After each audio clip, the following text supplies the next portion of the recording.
the good Pablo Escobar. But now let's jump right into the topic. We're here to talk to you about AI model management and why it matters now more than ever.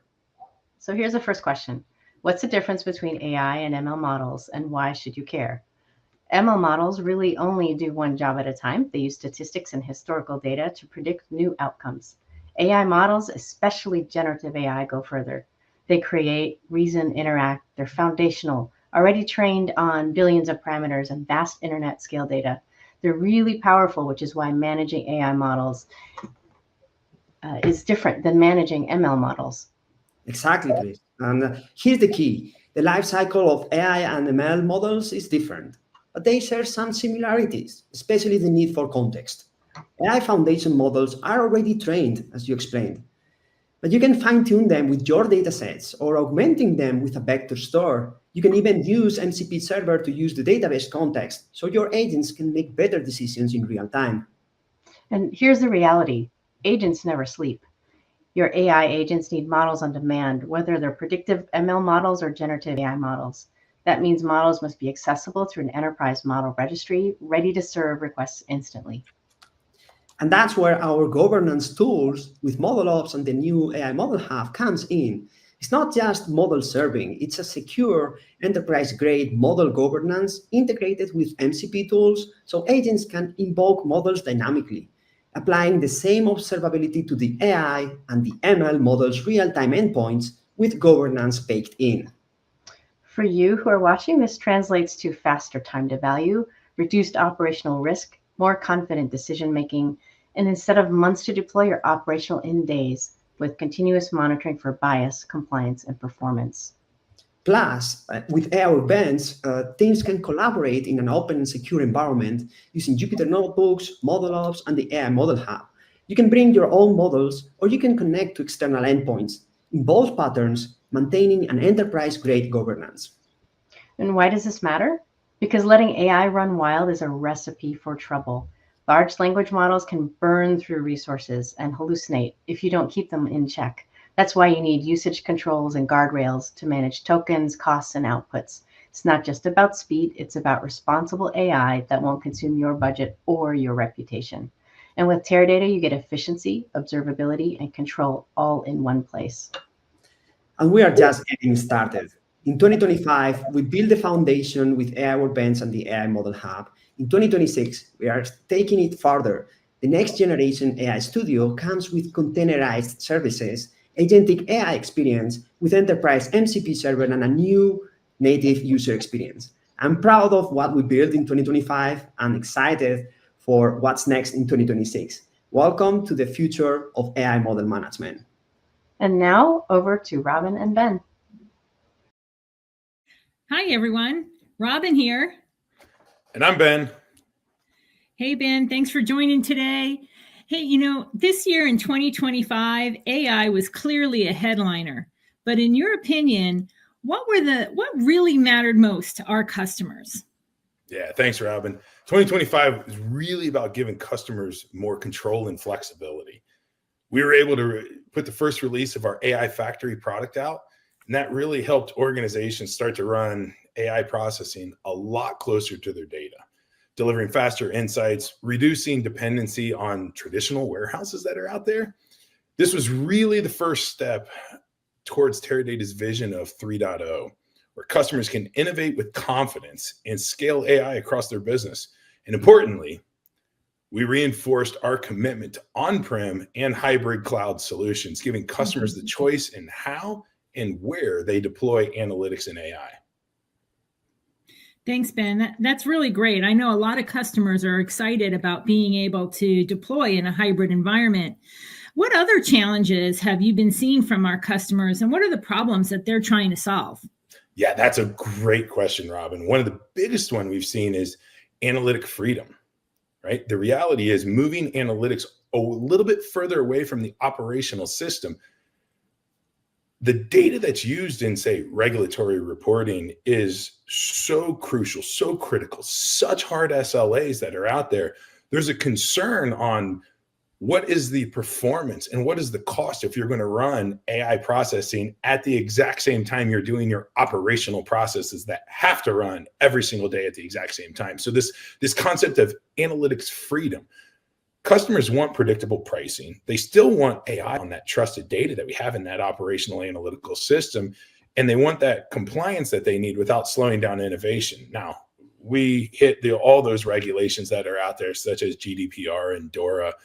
And these are all been part of the conversations. And in some areas, this data sovereignty really, truly matters for certain industries, right? And when I need to keep data inside a country's borders, when I need to keep data inside a customer's firewall, but I still require all the flexibility and capability that AI can deliver, that is where our hybrid and on-prem options really make it possible to hit these requirements, still leveraging the flexibility that cloud can provide. Thanks, Ben. And as you know, this year we launched Teradata's AI Factory specifically to address some of the requirements that you're talking about and give customers that analytics freedom. So can you talk a little bit about how AI Factory fits into the customer journey?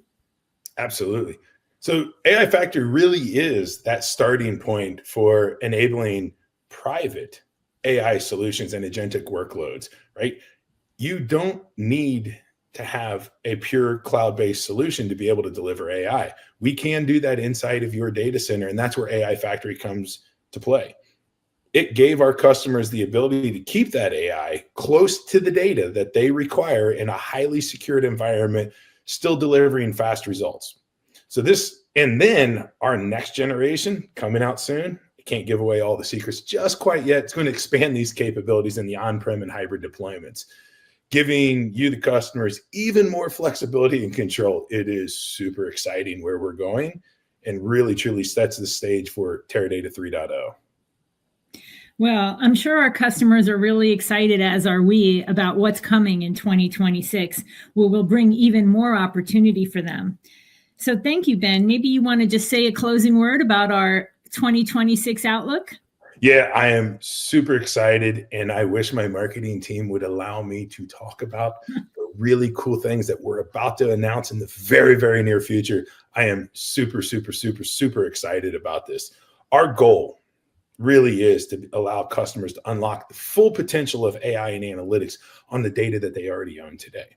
Being able to integrate all of these diverse data sets together with the trusted and secure data that you already have in your warehouses today, being able to understand the exact reasons why the questions are being answered the way they are, being able to have that pure atomic layer of lineage into the data and still be able to hit the SLAs that are required in this agentic world where questions are going to be coming from all over the enterprise, securely, efficiently, and at scale.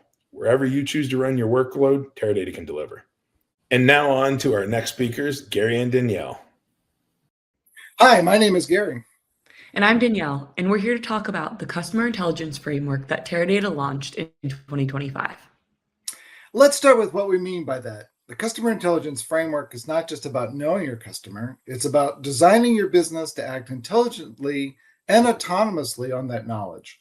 The framework brings together data products, signals, and agents so enterprises can detect intent and activate real-time decisions across the customer lifecycle. That sounds really powerful, Gary, but let's make it real. What do these data products and signals you mentioned look like in practice? Well, that's a great question. Data products are reusable, AI-ready assets built on integrated data. For example, Customer 360 delivers a multi-dimensional view of the customer across 5 key dimensions: products, channels, payments, risk, and social networks. Customer Journey Analytics provides a comprehensive view of how customers navigate channels in sequence or in parallel to complete banking tasks. Customer Attrition and Customer Lifetime Value provides an integrated view of a customer's current worth and projected future potential value. And signals are the drivers for activation. Think of signals as patterns that show what a customer is likely to buy next, enabling proactive engagement. Wow, that's great. Is it true that users can utilize these data products and signals with applications like Vantage Customer Experience for real-time decisioning at the moment of customer engagement? VCX turns complex data signals into AI-driven context-aware responses across every interaction, using a scalable architecture to stream intelligence into workflows so the right action happens at the right time. And here's the kicker. By automating these data products, signals, and decisions with intelligent agents, companies are cutting operational costs and significantly boosting revenue. One signal can now power multiple downstream workflows, marketing, customer service, and risk, turning what was once noise into operating leverage. So it sounds like faster engagement, lower costs, and smarter decisions, all powered by Teradata. That's how we help enterprises move from reactive to truly autonomous. And now let's hear more about the road to 2026 from our Chief Product Officer. Over to you, Chris and Samit. Thank you, Gary and Danielle. Now I am happy to introduce our Chief Product Officer, Samit Arora. Welcome, Samit. Chris, it's a pleasure to be here with you today. Yeah, I'm glad to have you here also. Hey, Samit, when you hear everything that the previous speakers have shared about today, about what happened in 2025, how does that make you feel? Chris, I simply feel proud of the team. And given we are just about coming up for Thanksgiving, I'm also very grateful to the team. I think 2025 was the year we laid a solid foundation for what's coming in 2026. And personally for me, this is also the year I joined Teradata. And the powerful reason for that is that without data, without knowledge, there is no AI. And as we progress towards an autonomous enterprise across like this whole intelligence revolution that's sweeping the world, and as businesses evolve to autonomous, I see Teradata uniquely positioned with its capabilities to help enterprises deliver autonomy in how they operate and deliver better experiences and better value chains in whichever industry they operate within. I think speaking of autonomous, and you and I have talked about this, right? We're really entering the era of autonomy, or the enterprise autonomous environment. And this is really where kind of devices and systems and even vehicles like interoperate with each other, right? Powered by data, but also kind of powered by intelligent algorithms. What began kind of as a simple connection has evolved into an intelligent ecosystem. What do you think about this idea of an intelligent ecosystem that is autonomous? I think, Chris, it's quite fascinating, actually. One of the things I try to remind myself every day is, of course, as we leverage AI reasoning and the knowledge to deliver autonomy, a lot of the focus, rightfully, is on existing processes, existing experiences. But what is fascinating for me, and I think something I remind myself every day, is like, what is the art of the possible when it comes to new experiences? For example, what if we could have a situation where banks automatically detect suspicious transactions, which they do, but they also take action. They actually are able to proactively call me or call the customer, verify who they are, look at the history, inform that they have detected the issue, and resolve it right there, right? So there are new experiences waiting for us across every value chain, every experience. And I think that's what excites me about what's coming up. Well, I think what that does is it provides a very powerful experience where the customer feels, heard and really protected about what's going on. If it was a fraudulent transaction, that they've now been avoided, and which makes them become more loyal. And so, to your point, this ability for new use cases is really, really exciting. One of the things that we talk a lot about is obviously autonomy and AI, but let's zoom out for a second. I mean, I think this really means we have to reimagine the enterprise architecture for the autonomous enterprise. Can you kind of walk us through that and what that looks like? I think, to go from these demos, maybe, if I can just paraphrase what I see in the industry right now, there is a lot of fancy demos, but then deployment at scale is a big deal, Chris. And I believe what's happening is the enterprise architecture itself is evolving, the enterprise technology architecture is evolving to deliver these personalized experiences at scale, these new experiences we spoke about at scale. And this, what I see is like a different layered architecture. First, I see the interface to technology itself changing. Traditionally, what has existed is humans working with technology, which is more workflow centric. And the role of the technology was to automate workflows, while humans did all the reasoning and the decisioning, given all the data. I see that changing in the new tech stack to an outcome centric interface. Obviously, it means that we now tell technology the outcome we want and it figures out what to do.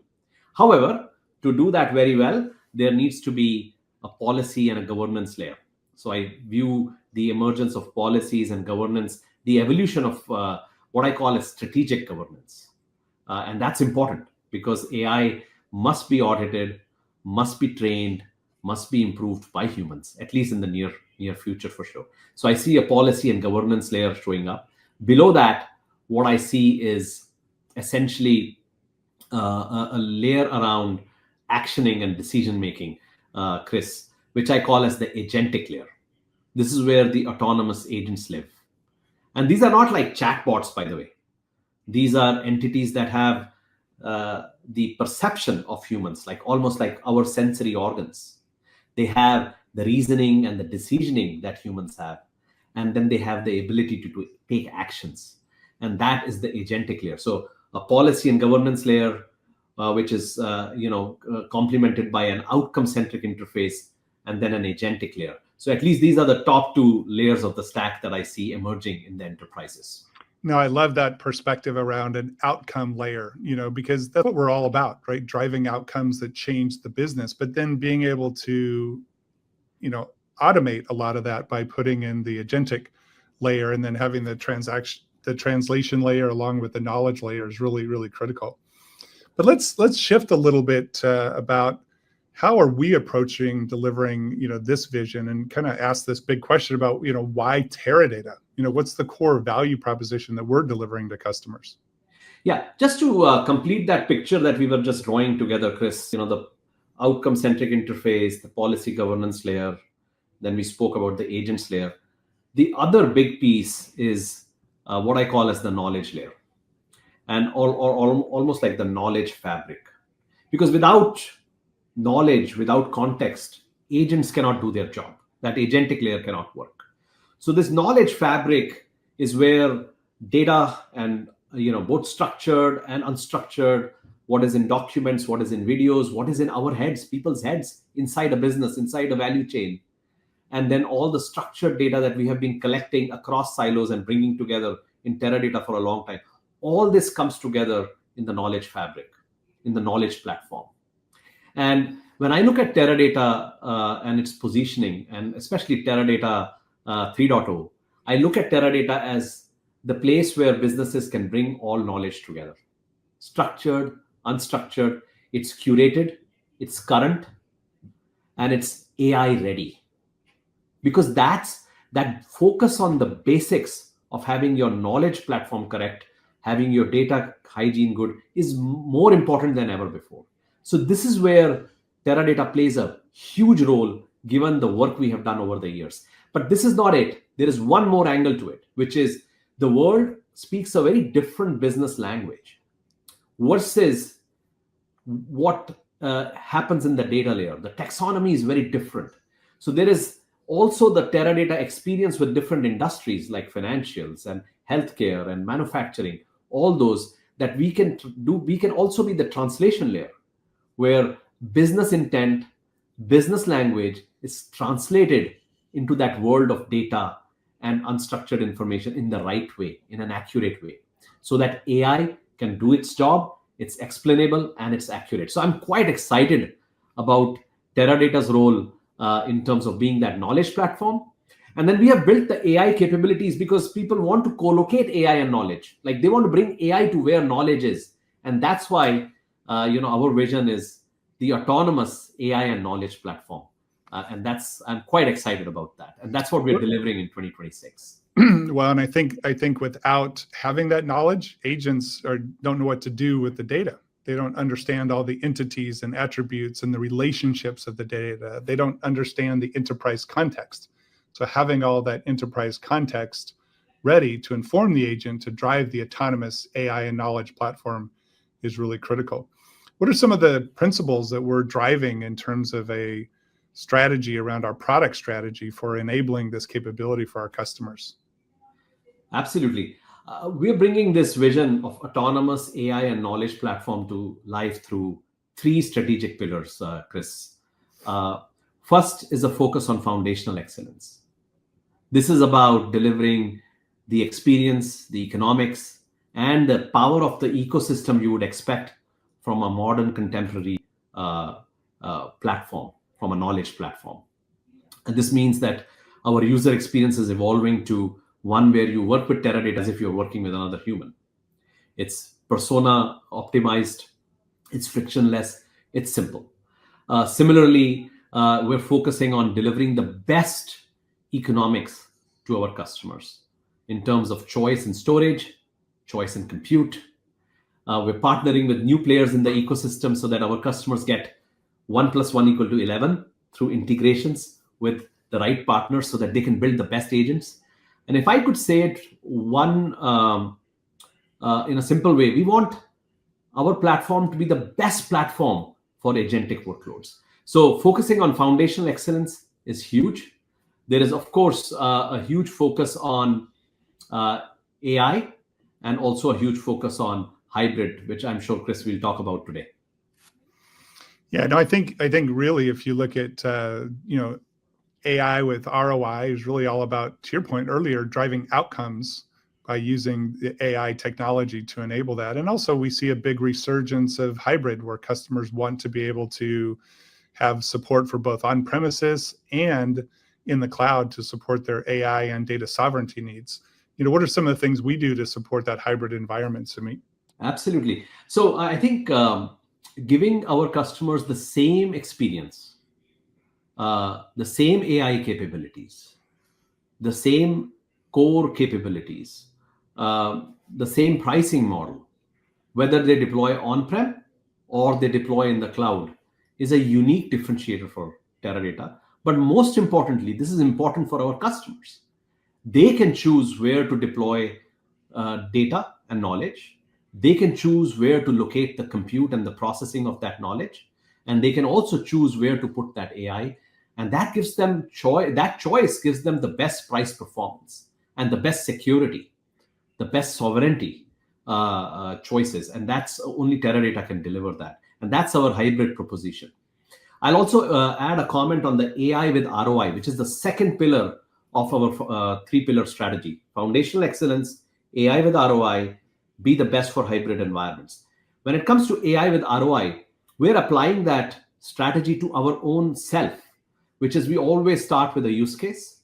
We always start with measurable outcomes.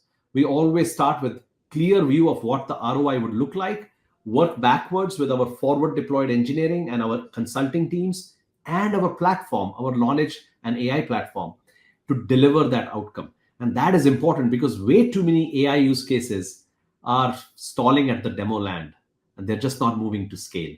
And that is what making that real, making AI real for our customers. And I know that's a strange thing, because artificial intelligence making that work, actually making AI real is what Teradata is all about.